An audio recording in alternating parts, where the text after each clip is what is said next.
morning we're going to continue a very brief series based upon just a very short section in the book of Proverbs, chapter 30. As Jim was speaking before the Lord's Supper today, I thought of the profoundness of the mind of God and all of the things associated with the Lord's Supper, the cross. I mean, those are profound things. And God teaches us from the most profound that our minds can imagine to the simplest things that crawl upon this earth. That's why the Proverbs talk about things like the ant and the lessons that we can learn from that little creature that for the most part in our lives is an annoyance.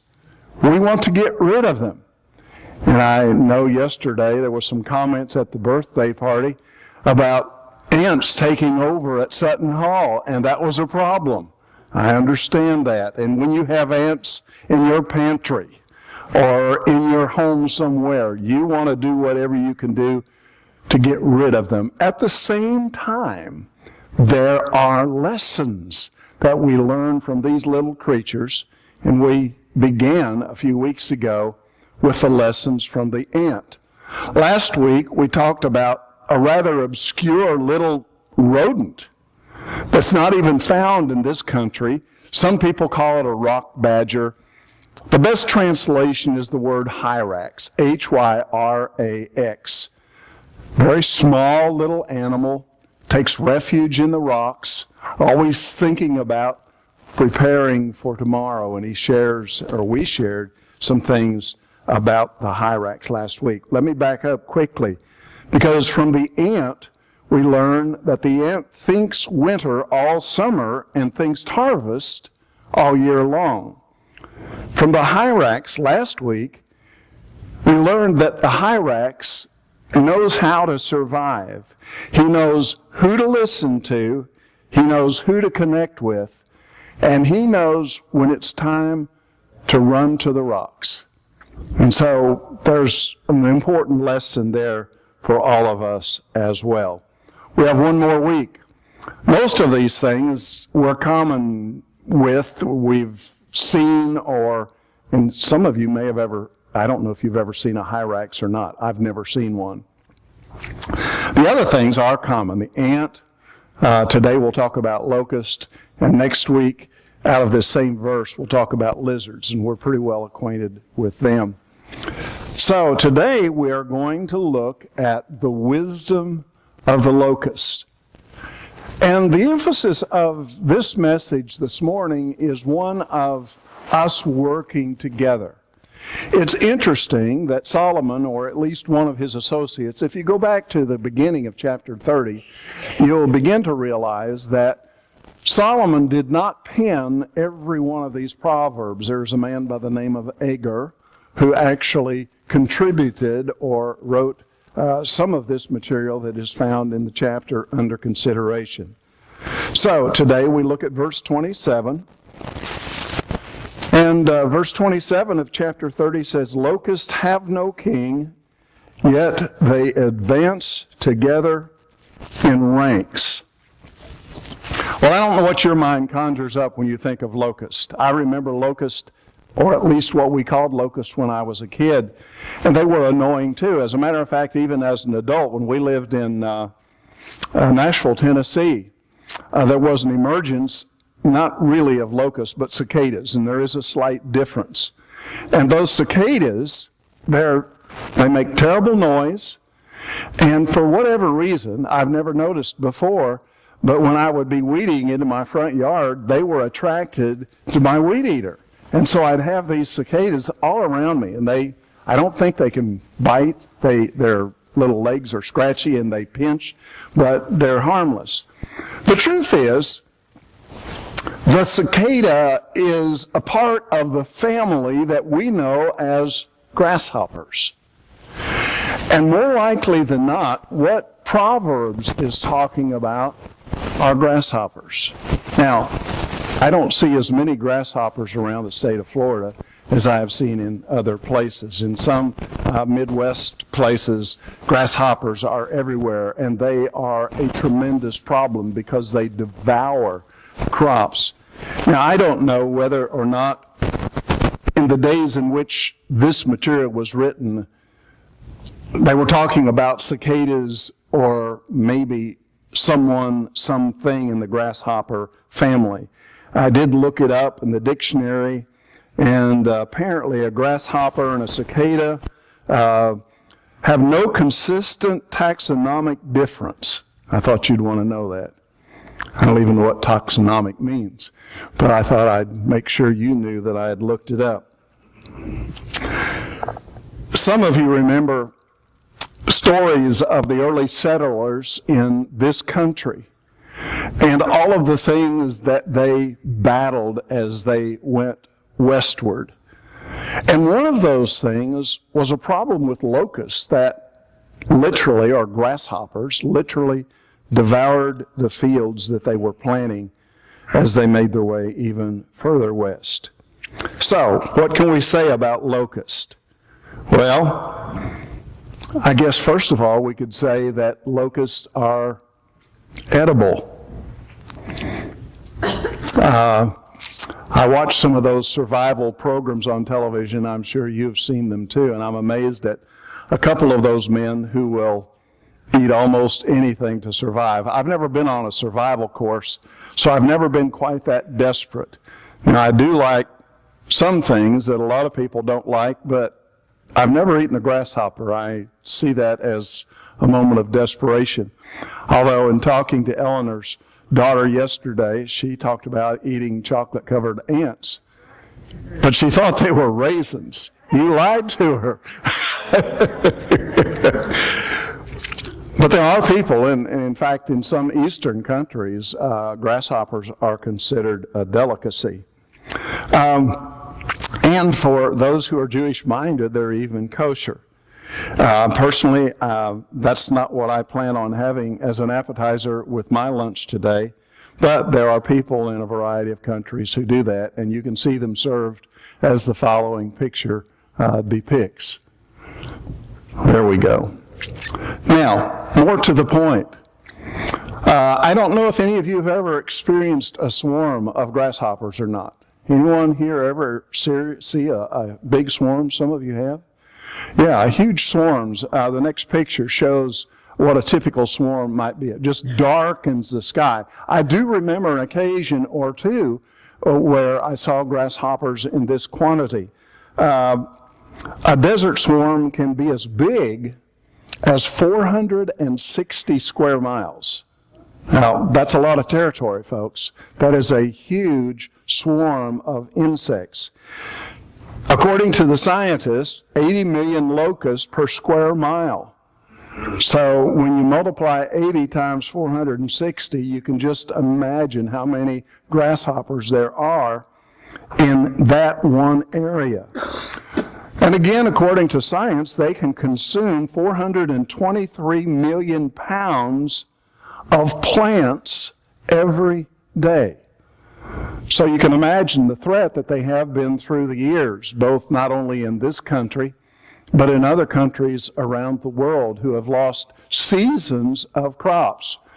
And even if you think back to the plagues of Moses' time, you can think of some of those insects and what a problem they must have been, not only because they were biting and stinging and all of those things, but because some of those insects were also destroying the crops on which people depended for livelihood. Interesting thing about these locusts or grasshopper is that they don't really have any leader. They just move from place to place. And on one of the occasions when I saw them, it was like they were darting. They would dart here, and as quickly as they darted in this direction, they would dart in another direction. And they must have instinctively been looking for something to eat. But there's really no leader among them. And frankly, that's been a problem for biblical scholars, because what's Solomon or his associates trying to say here? That we really don't need leadership? No, I don't think so. That's not the point. We do need leadership. However, here is an insect from which we learn that they can function, they can survive, they can achieve, even though they have no leader, or as the translation I read a moment ago, they have no king. They do what they are supposed to do. Now, from that, I believe that we learn that you and I need to partner with those who have a common commitment. There'll not always be someone to point us in the right direction that is a human being. We have God, we have His Word, and the Word surely points us in the right direction. We have that guidance, that counsel. But when we are a part of the church, we need to recognize that we're not independent of one another. As a matter of fact, we are dependent upon one another. Let me say what I said a moment ago. We need to be partnering with each other who share a common commitment to the Lord Jesus Christ. And I would like to suggest that we take an attitude that says we're not going to wait any longer. Let's work together now to achieve God's purpose. Point number one in my message this morning is, let's not kid ourselves about being independent. I remember several times through history, including the history of this country, when there have been isolationist groups who broke away and tried to create their own non-conforming community. I mentioned one of those a week or two ago. One of those was founded in New Harmony, Indiana, just west of Evansville, Indiana, north of the Ohio River. There were two different communities there, both of which tried to be kind of a socialistic community, and both failed. And there have been other types of communities that have tried to exist the world around. But what inevitably happens is that when a nonconformist decides that he's going to be a nonconformist, he joins himself to other nonconformists. And the first thing you know, all of these nonconformists have conformed together. I remember some of the rebellion of the late 60s and the early 70s when there was some of that attitude and people were going to be nonconformists. They were going to be hippies. And all of a sudden, these who were opposing cultural trends, whether it applied to attire or to attitudes toward work or the use of marijuana and other drugs, LSD included, they were going to be nonconformists. But guess what? They formed their own conforming community. And that almost always happens. The idea that we can be totally independent in this life is simply not true. There is a book in my library, I may have mentioned it before, out of print now. I'll loan it to you if you'll promise to give it back. It's a simple book entitled, We Really Do Need Each Other. And that's the fact of the matter. The church cannot survive as a group of independent thinkers and independent individuals trying to do their own thing in their own way. We only survive and thrive when we work together in a spirit of unity. We may think that we can go out into the desert and there we can survive and we can kind of find that place of solitude, and believe me, there's not a person in the audience, I don't think, who has not at some time had some desire to escape to a desert, to get away from it all. And there's some biblical premise for that, or precedent for that. There were times when Jesus got away from the crowd, but Jesus didn't escape to become a nonconformist. He escaped from the press of the crowd so that he could spend time alone with his Father. According to one survey I read, 95% of Americans think they are independent thinkers. And yet, there's very little about our lifestyles in this country that indicate that we really are independent thinkers, exclusive of each other, because the reality is, whether we're talking about Christians or whether we're talking about Americans, we are part of each other. In about 250 AD, and this slide that is on the screen right now reminds me of this, it was about 250 AD, Anthony the Great heard a sermon preached. And the sermon was so powerful and so compelling that Anthony the Great decided he would either sell or give away everything that he possessed. And he would go to the desert and he would live a life of solitude. Well, the sermon made such an impact on Anthony, whose actions made such an impact on all of the people who served under him, that the first thing you know, as Anthony goes to the desert to find a place of solitude, there's no solitude because everybody's going to the desert to find the same thing. We've all wanted to escape, but sometimes there's no escaping. We deal with the reality that we really do need each other. The Apostle Paul deals with that concept in 1 Corinthians chapter 12 when he identifies the parts of the body. Fingers need the hand. The body needs the feet. We need our arms. We need the whole body. And the whole body is to function together in a sense of unity with the head, Jesus Christ being the head in that metaphor. Well, I want to move on because I have more to share.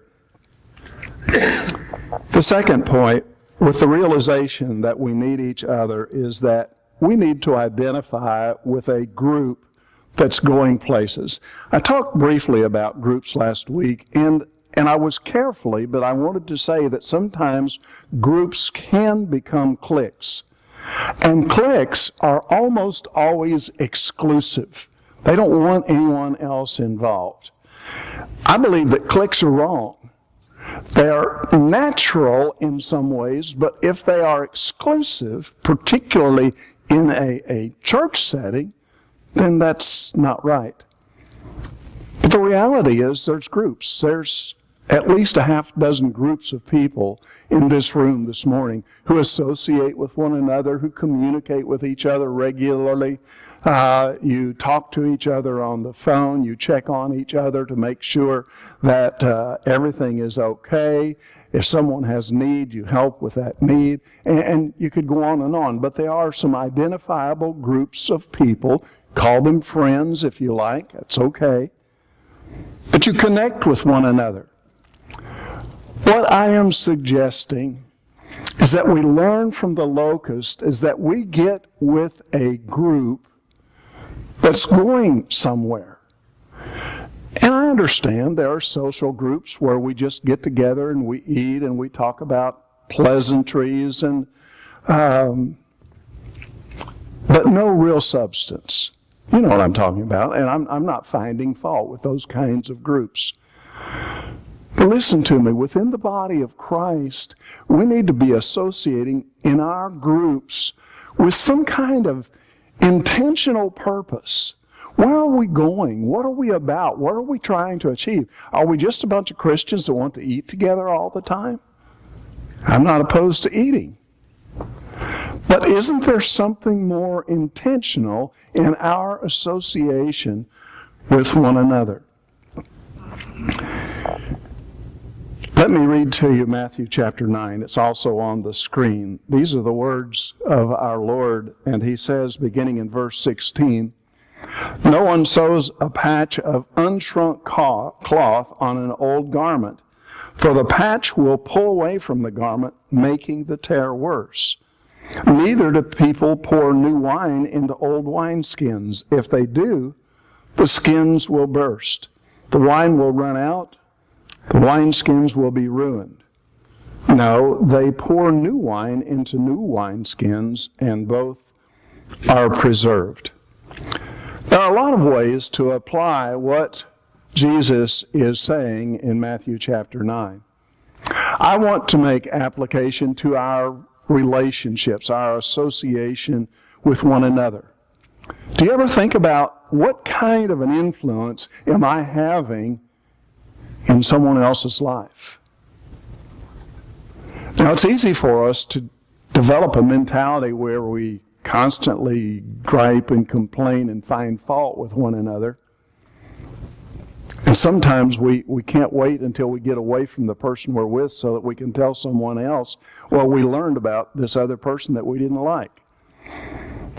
But I'm talking about building relationships that are cohesive, relationships that fundamentally are about growing spiritually every day and making a difference in someone's life. What kind of an influence am I? I need to evaluate that every day. Wherever I go, and I go different places just like you, from CVS to Publix, to places where I need to go to take care of business. I encounter people in my office. I encounter people who talk to me on the phone. There are some people, particularly telemarketing people, and we get those kinds of calls here, and you just can't say no enough for them to hang up, so you eventually hang up, and then you think, oh no, what have I done? I'm a Christian. I need to do better than that. But that's kind of a minor, unimportant thing. The question is, what kind of an influence are you in the lives of other people? I wrote down some things that I want for you to think about. And you can think about the groups of friends with whom you associate. And by the way, some of those groups include study groups. Some of those groups include care groups. But regardless of the group, and whether it's a formalized group or not, there needs to be some kind of intent, some kind of outcome, some kind of purpose.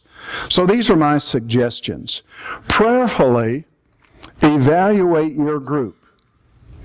Is this group with whom I'm associating right now? And we may be tight friends. We may enjoy going to a restaurant together or eating together. But the point is this friendship really going somewhere spiritually? Is it doing something for good? Does this group exhibit holy qualities when the members come together? I don't know about you, but I've been associated a few times with church groups who were very churchy when they were in the church building or in a Bible class, but you put that same group of people together in a restaurant, and suddenly there's hardly any resemblance to who they were when they were in the church building an hour earlier. What do our lives say about us? Do we exhibit holy qualities?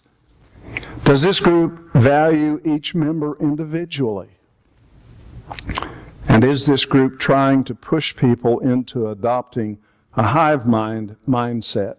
The hive mind mindset comes from this swarm of locusts, grasshoppers, who really, they do have intent and they have purpose, but they have no sense of direction. They're just going here and there. And sometimes in groups of people, there is a swarm mentality that without any real focus, and sometimes it can be something very negative that gets hold of a group of people and moves them in a wrong direction. So the hive mind mentality is something that we don't want in the group with whom we are associating.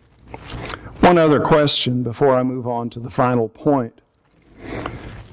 And the question is this one: am I a better person for being a part of this group?